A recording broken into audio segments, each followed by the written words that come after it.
Last video के अंदर हमने आपकी जो 4th यूनिट थी वुल्फ मेथड उसके ऊपर डिस्कस कर लिया था। आज हम आपकी एक नई यूनिट स्टार्ट करने वाले हैं जो क्या है आपकी 3rd यूनिट, जिसका नाम है सेपरेबल प्रोग्रामिंग प्रॉब्लम। एग्जाम में किस टाइप का क्वेश्चन आता है वो आप यहाँ पे देख सकते हो। ये आपके शेखावाटी यूनिवर्सिटी का पेपर है जिसके अंदर आपके पास जो क्वेश्चन नंबर 6 है वो है यहाँ पे use the separable programming problem. यहाँ पे ये प्रॉब्लम दी गई है, इसको सेपरेबल प्रोग्रामिंग एल्गोरिथम के थ्रू है हमें सोल्व करना होगा। तो ये इस टाइप का क्वेश्चन है वो एग्जाम में आपके पास पूछा जाता है। तो हम कैसे इसको सोल्व करते हैं आज हम उसी पे डिस्कस करने वाले हैं। क्वेश्चन है कि मैक्सिमम जेड आपके पास ये वाली इक्वेशन दी गई है और सब्जेक्ट टू कंस्टेंट आपके पास ये दिए गए हैं, ठीक है। तो सबसे पहले तो यहाँ पे इस क्वेश्चन को सोल्व करने का पर्पज क्या है कि हमारे पास जो मैक्सिमम जेड के अंदर जो नॉन लीनियर इक्वेशन दी गई है ना, आपको दिख रही होगी x1 स्क्वायर x2 स्क्वायर, ये सब है क्वाड्रेटिक इक्वेशन के रूप ही है, ठीक है, नॉन लीनियर इक्वेशंस है। तो इनको हमें है वो लीनियर में चेंज करना होगा। इस मेथड में हम वही प्रोसेस करेंगे, ठीक है। और सिमिलर केस में आपके पास जो सब्जेक्ट टू कंस्टेंट है उनके अंदर भी यदि आपके पास नॉन लीनियर फॉर्म दी गई हो तो उनको भी हमें लीनियर फॉर्म में चेंज करना होगा।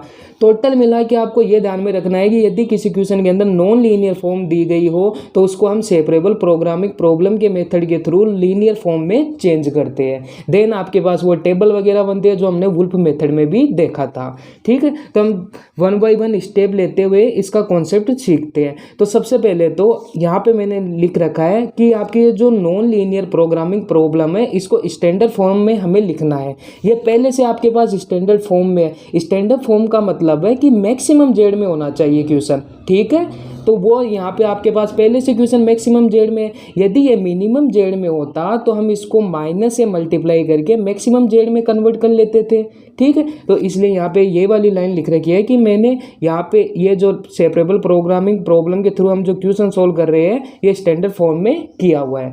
स्टेप 2 के अंदर हम क्या करेंगे, यहाँ पे जो आपके पास नॉन लीनियर जो पद दिए गए हैं ना उनको किन्हीं वेरिएबल के इक्वल हम मान लेते हैं। तो सबसे पहले तो आपके पास है जो मैक्सिमम जेड है उसके अंदर आपको नॉन लीनियर फॉर्म है वो दिखाई दे रही है।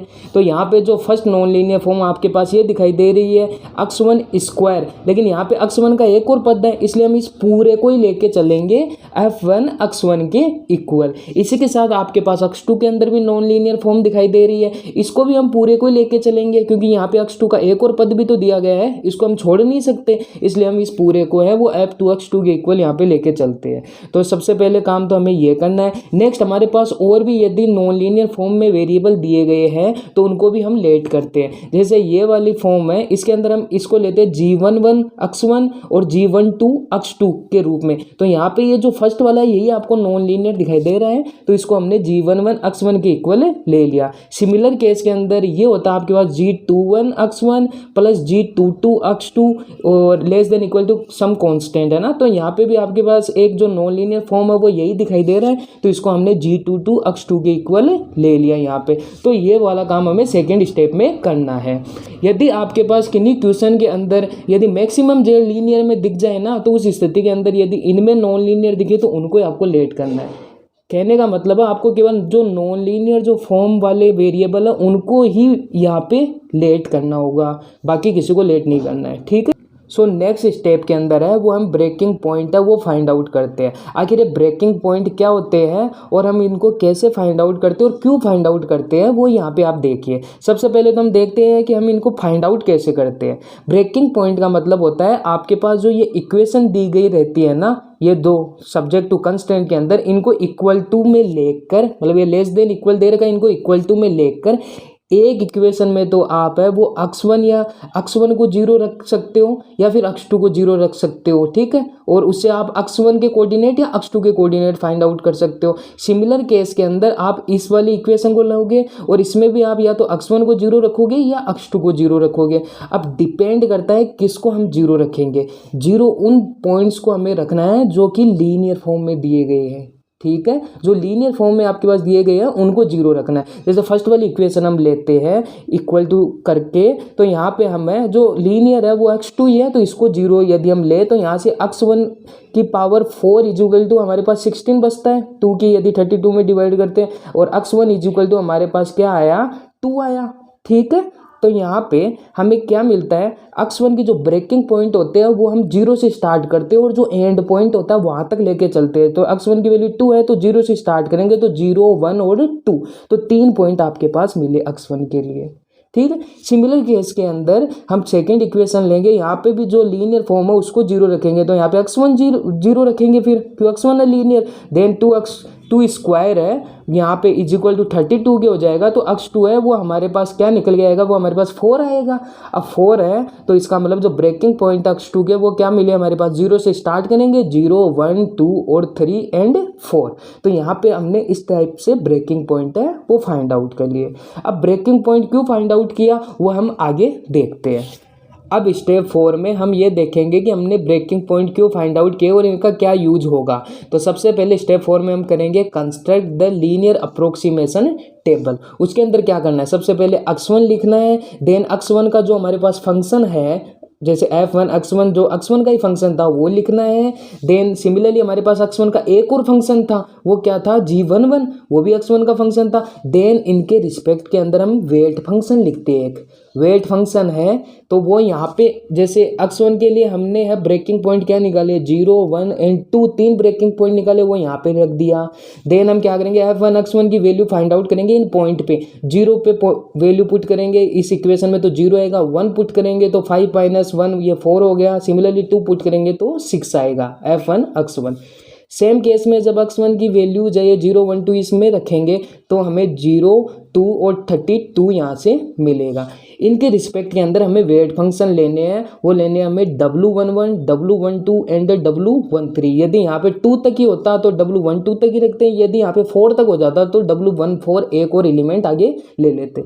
तो फर्स्ट वाले के लिए x1 के लिए हम ये 3 वेट फंक्शन यहाँ पे हमने लिए हैं। ठीक है, सिमिलर केस के अंदर जो हमने x2 लिया है जिसके हमने ब्रेकिंग पॉइंट निकाले हैं वो हमारे पास 4 तक थे, सेम केस हमने यहाँ पे लिखा है f2 x2 जो x2 का फंक्शन था, सिमिलरली g2 x2 जो x2 का फंक्शन था। देन इनके रिस्पेक्ट के अंदर जो वेट फंक्शन है वो हमने लेट किया है W21, W22, W23, W24 and W25, 2 वाली सीरीज यहाँ पे ली है हमने। ठीक है, तो इस प्रकार से हमने स्टेप 4 है वो यहाँ पे कंप्लीट की। अब नेक्स्ट हम क्या करेंगे, हम यहाँ पे है वो इक्वेशन लिखेंगे। तो इक्वेशन कैसे लिखेंगे हम, जैसे हमें x1 के लिए यहाँ से x1 के लिए इक्वेशन लिखनी है तो x1 के जो आपके पास जो पॉइंट है उनको वेट फंक्शन से मल्टीप्लाई करके इक्वेशन लिखेंगे। तो x1 के लिए इक्वेशन क्या होगी, वो होगी 0 × W11 plus 1 × W12 plus 2 × W13, वो हमने लिख। सिमिलरली x2 के लिए इक्वेशन क्या होगी, वही इनके पॉइंट की वेट फंक्शन से multiply, 0 W11 plus 1 W22 plus 2 W23 plus 3 W24 plus 4 W25।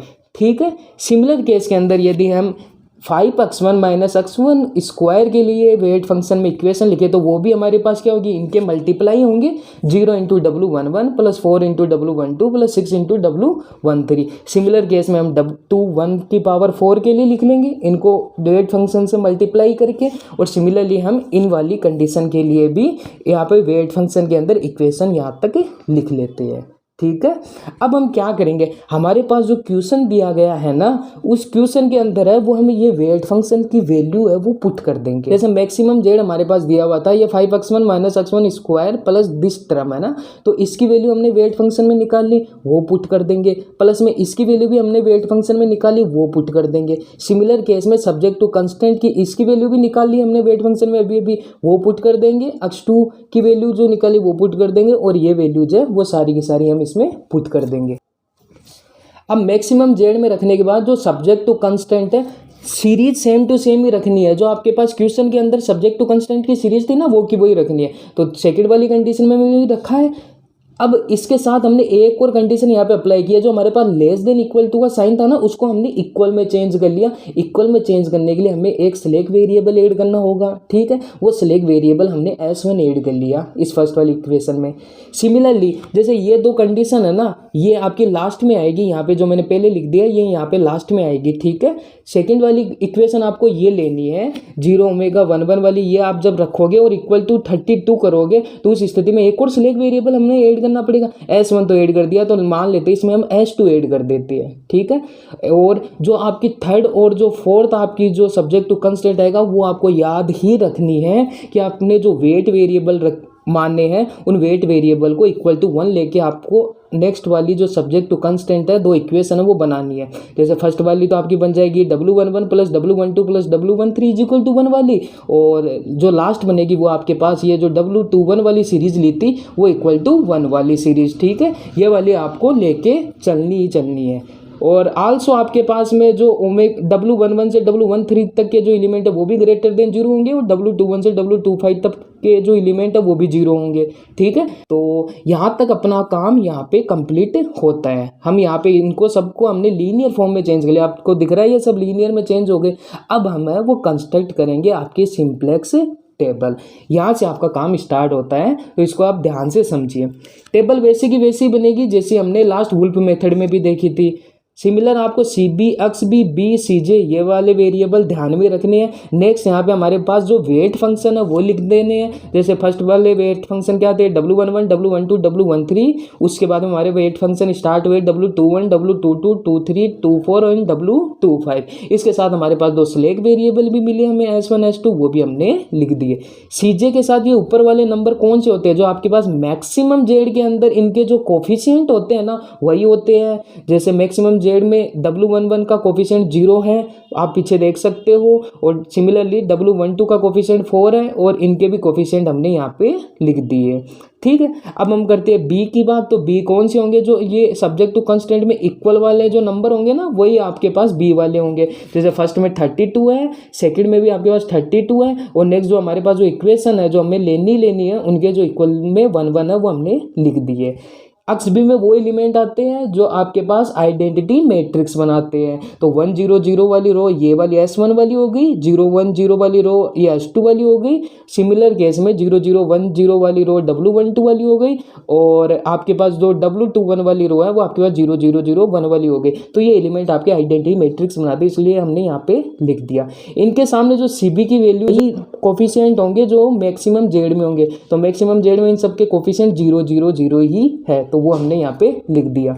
Next हमने यहाँ पे है जो आपके पास जो इक्वेशंस हैं उनके कोफिशिएंट लिख दिए यहाँ पे। जैसे ओमेगा W11 का कोफिशिएंट 0 है, W12 का कोफिशिएंट 2 है। सिमिलरली जो फर्स्ट वाली इक्वेशन में जो कोफिशिएंट है इन सब के वो फर्स्ट वाली रो हो गई। सिमिलरली जो इक्वेशन 2 है उसके अंदर जो कोफिशिएंट है वो हमने यहाँ पे लिख दिए। और सिमिलरली जो थर्ड वाली इक्वेशन है ये ओमेगा 11 वाली, इसके अंदर जो कोफिशिएंट है इन सब के वो यहाँ पे लिख दिए हमने। और सिमिलरली नेक्स्ट वाली जो ये आपके पास इक्वेशन है इसके कोफिशिएंट हमने यहाँ पे लिख दिए। तो नेक्स्ट हमारा जो काम है वो हमें डेल जे फाइंड आउट करना है। तो हम कैसे फाइंड आउट करते थे, जैसे W11 के रिस्पेक्ट के अंदर यदि हमें डेल जे फाइंड आउट करना है तो वह वाली प्रोसेस जेड जे, इसका मतलब फर्स्ट CB के जितने भी एलिमेंट हैं उनकी W11 के रिस्पेक्ट में जो एलिमेंट है उनसे मल्टीप्लाई। जैसे इसके अंदर 0 की 0 से मल्टीप्लाई करेंगे वो 0 आएगा, इसकी भी 0, इसकी भी 0, ये सारे 0 हो गए। और माइनस का ऊपर का जो कोफिशिएंट है CJ के साथ वो वाला, तो यहाँ पे ये पूरा ही 0 हो गया। सिमिलर केस के अंदर यदि इसकी बात करें तो ये भी 0, ये भी 0, ये भी 0, ये भी 0, सबको मल्टीप्लाई करते हैं। और माइनस का CJ, तो माइनस का CJ का मतलब W11 के साथ जो ऊपर कोफिशिएंट है वो क्या है, माइनस का 4, वो यहाँ पे लिख दिया। सिमिलर केस के अंदर आप आगे वाले एलिमेंट दे सकते हो, ये तो सारे 0 0 होंगे, इनको मल्टीप्लाई करेंगे और ऊपर वाले संख्या है जो वो नेगेटिव में आती जाएगी। -6 हो गया, 0 हो गया, -2 हो गया, और ये आगे वाले नंबर्स हो गए। नेक्स्ट हमारी स्टेप क्या होती थी, हम सबसे पहले इसके अंदर इंटरिंग वेक्टर फाइंड आउट करते थे।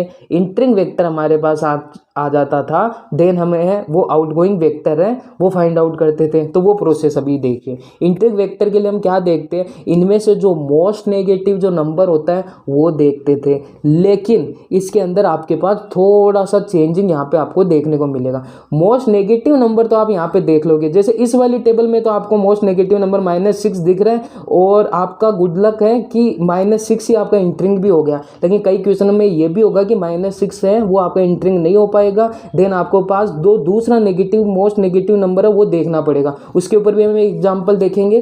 तो यहाँ पे जैसे आपके पास ये -6 है वो किसके क्रॉसपोंडिंग है, वो W13 के क्रॉसपोंडिंग है। इसका मतलब W13 है वो आपके पास इंटरिंग वेक्टर होगा। लेकिन आप यहाँ पे एक चीज़ गौर से देखिए, W13 है वो इसके अंदर तभी आएगा जब वो यहाँ पे इस वाली जो रो है अक्स बी, इसके अंदर है इसकी फैमिली का कोई दूसरा मेंबर हो वो नहीं हो। दूसरा मेंबर कहने का मतलब है W13 के दूसरे फैमिली के मेंबर कौन कौन से थे, वो थे आपके पास W11, W12 और ये W13 खुद था। इसके अंदर W13 तभी इंटर करेगा जब W11 नहीं हो, ठीक है। W11 ही नहीं हो, केवल यदि W12 हो जाता है ना तब इसको कोई फर्क नहीं पड़ेगा। यदि W11 हो जाएगा ना तब इसको बहुत ज़्यादा फर्क पड़ जाएगा। तो यहाँ पे हम देखेंगे कि जैसे W11 है वो आपको यहाँ पे दिख रहा है, इसका मतलब इसको इफेक्ट करेगा ये, और ये इसको आने नहीं देगा अंदर। ये बोलेगा कि मैं ही रहूँगा अपनी फैमिली में, मैं ही हूँ जो, मैं ही यहाँ पे रहूँगा, मैं तेरे को नहीं आने दूंगा। लेकिन यदि ये W13 है वो इसे लड़ाई करके इसको निकाल देना इस वाली टेबल से, तब ये W13 है वो इसकी जगह आ सकता है। इसके लिए हमें की एलिमेंट चेक करना होगा। यदि हमारा की एलिमेंट यदि W11 के कॉरस्पॉन्डिंग आ जाए ना तो हमारा काम बन जाएगा। जो W13 है वो तभी इंटर होगा, गौर से देखिए, जब आपके पास है वो या तो W12 हो जाए टेबल के अंदर, तब तो इंटर हो जाएगा, इसको कोई फर्क नहीं पड़ेगा। लेकिन यदि W11 आ जाए ना देन ये इंटर नहीं हो सकता, ये तभी इंटर होगा जब ये W11 को लात मार के बाहर निकाल दे। तो यहाँ पे हम देखते हैं, तो इसके लिए हम की एलिमेंट देखेंगे। की एलिमेंट के लिए हम क्या करते हैं, मिनिमम देखते हैं। मिनिमम देखते हैं जब B अपॉन में W13 करेंगे हम, तो 32 में 32 से डिवाइड करेंगे तो वो 1 आएगा। की एलिमेंट में यही तो करते थे हम, मिनिमम ऑफ B अपॉन में ये जो ओमेगा 13 जिसके कॉरस्पॉन्डिंग हम निकाल रहे हो वो, तो इसके अंदर जैसे इसको डिवाइड करेंगे 1 आएगा, इसको डिवाइड करेंगे ये 16 हो गया, इसको इससे डिवाइड करेंगे तो 1 हो गया, और जीरो का कोई लेना देना नहीं है, जीरो को हम डिवाइड नहीं करेंगे यहाँ पे क्योंकि इनफाइनाइट होता है, ठीक है। तो हमारे पास 1 एक तो इससे मिल रहा है, एक इससे मिल रहा है। इससे यदि हम ये वाला एलिमेंट है वो यदि हम की एलिमेंट ले लेते हैं तो W13 इसके अंदर आता है S1 की जगह, और यहाँ से W11 पहले से है तो ये इसका विरोध करेगा, इस कारण से ये तो आपके पास है की एलिमेंट नहीं बनेगा। लेकिन हमारे पास एक ही इसके थ्रू भी तो बन रहा है ना, तो इसका मतलब हम इसको यदि रिप्लेस कर दे, इसको की एलिमेंट हम मान ले, देन आपके पास W11 वो रिप्लेस हो जाएगा W13 से, तब अपना काम हो जाएगा। इसलिए हम की एलिमेंट के रूप में इसको लेते हैं, यहाँ पे इसको नहीं लेते हैं, ओके। तो यहाँ पे जैसे की एलिमेंट हमारे पास 1 आ गया। अब की एलिमेंट आने के बाद में हमें पता चल गया W11 है, उसके कॉरस्पॉन्डिंग है ये, इसका मतलब आउटगोइंग वेक्टर आपके पास W11 हो गया। नेक्स्ट है, अब हम आते हैं अपनी सेकेंड सिंप्लेक्स टेबल के अंदर। उसके अंदर आपके पास जो जितने जो कोफिशिएंट्स है वो सारे के सारे तो ऐसे ही रखेंगे, केवल ये जो सारणी के ये जो मान है वो चेंज होंगे। वो चेंज कैसे होंगे, जैसे आपके पास है की एलिमेंट है, आप जानते हो की एलिमेंट को हमें 1 करना होता है, तो 1 तो ये पहले से ही है, तो इसका मतलब हमें इसके अंदर तो कुछ करना होगा नहीं। सो नेक्स्ट स्टेप में हम क्या करते थे, जो हमारा की एलिमेंट था उसके जो ऊपर नीचे जो एलिमेंट होते थे उनको 0 करना होता था। यहाँ पे ये तो पहले से 0 है, इनको 0 और करना है, तो हम क्या करेंगे, यदि हम की एलिमेंट को इसको -2 से मल्टीप्लाई कर दे पूरी रो को, और इस वाली रो में यदि जोड़ दे देन हमारे पास ये 0 बन जाएगा। सिमिलर केस में इसको 0 करना है, तो इसको यदि -32 से मल्टीप्लाई करके जोड़ दूँ तो ये भी 0 बन जाएगी, ठीक है। तो वही काम हमने यहाँ पे किया है। तो यहाँ पे की एलिमेंट 1 हो गया, उसके ऊपर के एलिमेंट हमने 0 0 कर दिए, और हमारे पास जो सोल्व करने के बाद में जो आपकी टेबल बनी वो कुछ हिसाब से आपके पास निकल के आई, ठीक है। नेक्स्ट हम वही काम करेंगे, डेल जेड फाइंड आउट करेंगे, वही चीज़ 0 को इससे मल्टीप्लाई, ये भी 0 ये भी 0, ये 6 हो गया, 6 - 0 ये 6 बचा। नेक्स्ट हम वही चीज़, ये 0 ये 0 ये 6 हो गया, और 6 माइनस का सीजे मतलब 4, 6 - 4 कितना हो गया 2। और सिमिलर केस में हमें यहाँ पे पूरी डेल जे है वो फाइंड आउट कर लेते हैं। अब यहाँ पे आप देखो नेक्स्ट चीज़, नेक्स्ट हमारे पास जो -2 एक तो ये रहा, एक -2 ये रहा। अब हम क्या करें, जैसे मैंने यहाँ पे इनकमिंग वेक्टर ये लिए है आपके पास, यदि मैं ये आपके पास इंटरिंग वेक्टर ले लूँ तो हम देखेंगे कि क्या W23 है वो इसके अंदर आ पाएगा। W23 आपके पास कब आ पाएगा, सबसे पहले तो देखिए W23 की फैमिली का कोई मेंबर है कि नहीं है। आपके पास दिख रहा है W21 है आपकी इसकी फैमिली का मेंबर, तो ये है। आपको पता है W23 है वो W22 को और W24 को इनको आने का मौका देता है। कहने का मतलब है जो फैमिली है आपके पास, कौन सी आपकी फैमिली, वो आपके पास W21, W22, W23, W24 and W25 ये फैमिली है आपके पास। W23 की मैं बात कर रहा हूँ, तो ये W23 है वो केवल W22 को और ये 24 को, ये दो एलिमेंट यदि यहाँ पे आपके पास हो ना तब W23 आ सकता है, इसको कोई दिक्कत नहीं होगी। लेकिन यदि W21 और W25 हो जाए ना तब ये नहीं आ पाएगा। ये तभी आ पाएगा जब ये इसको लात मार के निकाल दे या फिर इसको लात मार के निकाल दे। तो हमारे पास W21 है यहाँ पे, तो ये आपके पास W23 तब आएगा जब ये W21 इसके अंदर ना हो। तो यदि तो उसके लिए हम की एलिमेंट देखेंगे, की एलिमेंट देखेंगे तो हमारे पास जो मिनिमम है वो यही दिख रहा है 0/W23 0। तो S1 ही है मिनिमम, बाकी तो कोई दिख नहीं रहा है। ठीक है, तो इसका मतलब ये S1 को रिप्लेस करेगा यदि W23 इसके अंदर आएगा तो। लेकिन W13 तो ये W21 तो पहले से यहाँ पे, इसका मतलब ये वाला -2 है वो इंटरिंग वेक्टर का काम है, नहीं कर सकता। सेकंड है ये वाला -2 देखते हैं हम, ये आपके पास इंटरिंग वेक्टर का काम करेगा नहीं करेगा। तो हम चेक करते हैं इसका फैमिली का मेंबर कोई है कि नहीं है। तो W22 का फैमिली का मेंबर W21 है, बिल्कुल है। तो ये है W21 है, इसका मतलब है जो W22 है वो इंटर कर सकता है। मैंने अभी भी बताया था कि इसके आस पड़ोस के तो आने को देगा, ये अपने आस पड़ोस को तो आने देगा लेकिन दूर वाले को नहीं आने देगा। तो ये यहाँ पे आ सकता है W22, इसको रिप्लेस करने की जरूरत नहीं है W21 को। ठीक है, तो यहाँ पे मिनिमम देखते हैं, मिनिमम यही आ रहा है हमारे पास, वापस 0 ही आ रहा है। यहाँ पे 0/1 करेंगे, 30/2 करेंगे तो मिनिमम यही आ रहा है। तो इसका मतलब ये S1 को आउटगोइंग कर देगा। तो इसका मतलब ये S1 आपके पास आउटगोइंग वेक्टर हो गया और W22 इसकी जगह रिप्लेस हो गया। ओके, तो होपफुली आपको कॉन्सेप्ट समझ में आया होगा कि कैसे हम इंटरिंग वेक्टर यहाँ पे इस टेबल के अंदर डालते हैं। तो यहाँ पे आपको जो की एलिमेंट है वो यहाँ पे आपके पास 1 आ गया। तो आप नेक्स्ट टेबल में जब काम करोगे तो क्या करोगे, की एलिमेंट को 1 बनाना, 1 ये पहले से ही है तो कुछ नहीं करना है। नेक्स्ट हमें इसके जो ऊपर नीचे जो एलिमेंट है उनको 0 करना होता है, तो इन सबको हमें 0 करना होगा। 2 को 0 करना है तो इसको -2 से मल्टीप्लाई करके पूरी रो में यदि हम जोड़े तो हमारे पास है वो ये 0 हो जाएगा। सिमिलर केस में ये 0 है ही है, और इस पूरी रो को यदि माइनस से मल्टीप्लाई करके इस पूरी रो में जोड़ दे तो ये भी 0 हो गया आपके पास। तो आपके पास नेक्स्ट टेबल में आपको यही काम करना है। तो सिमिलर ये काम भी हमें तब तक करना है जब तक हमारे पास डेल जे या तो 0 0 ना मिल जाए या फिर पॉजिटिव ना मिल जाए, तब तक हमें ये काम है करते रहे। तो यहाँ पे अब हम नेक्स्ट टेबल में यहाँ पे हम देखेंगे तो वही वाला हमने सब कंस्ट्रक्ट किया है, केवल S1 है वो W22 से यहाँ पे हमने रिप्लेस कर दिया। देन हमें वो ये जो W22 है यहाँ पे सारी वैल्यू वही जो आपके पास की एलिमेंट है 1 हो गया और सारी एलिमेंट को हमने 0 कर दिया। तो वही आपके पास जो कैलकुलेशन है वो करनी है, कैलकुलेशन आप देख सकते हो। नेक्स्ट हम डेल जे फाइंड आउट करेंगे, वही वाली प्रोसेस, इसको इससे प्लस में इसको इससे मल्टीप्लाई करके, प्लस में इसको इससे मल्टीप्लाई करके, प्लस में इसको इससे मल्टीप्लाई करके, माइनस में सीजे ऊपर 0 है तो ये इसको सोल्व करेंगे तो माइनस का 58 आएगा। सिमिलरली ये भी आपके पास -58 आएगा। सिमिलर केस में ये वाली वैल्यूज आपके पास डेल जे की निकल के आती है। नेक्स्ट हम यहाँ पे आपके पास इंटरिंग वेक्टर देखते हैं। अब इंटरिंग वेक्टर के अंदर हम सबसे पहले, जैसे मैंने ये इंटरिंग वेक्टर लिया, यदि मैं ये इंटरिंग वेक्टर लेता ना तो मेरे पास ये क्यों नहीं आ रहा था वो देख लिए वापस आप। तो सबसे पहले हम यहाँ पे ये देखते हैं कि W11 की फैमिली का क्या कोई मेंबर है यहाँ पे। तो W11 की फैमिली का मेंबर आपके पास दिख रहा है W13 है यहाँ पे। तो W11, W12, W13 आपके पास फैमिली है, तो W13 आपके पास यहाँ पे दिख रहा है। अब W11 इसके अंदर इंटर कब हो सकता है, या तो इस पूरी टेबल में आपको W12 दिखे, मतलब इसका पड़ोसी दिख जाए, या फिर ये W11 है वो इस W13 को रिप्लेस कर दे, इसको लात मार के बाहर निकाल दे, तभी ये इंटर हो सकता है, अदरवाइज ये इंटर नहीं होगा। तो यहाँ पे सबसे पहले हम चेक करते हैं की एलिमेंट इसके लिए, क्या की एलिमेंट हमारे पास W13 वाला मिलता है नहीं मिलता है। तो सबसे पहले हम मिनिमम देखते हैं इसके अंदर, जैसे नेगेटिव वाली तो हमें लेनी है ही नहीं है, तो ये हो गया आपका 30/62, ये 1/32। तो यहाँ पे जो मिनिमम आ रहा है वो मिनिमम आपके पास क्या आ रहा है,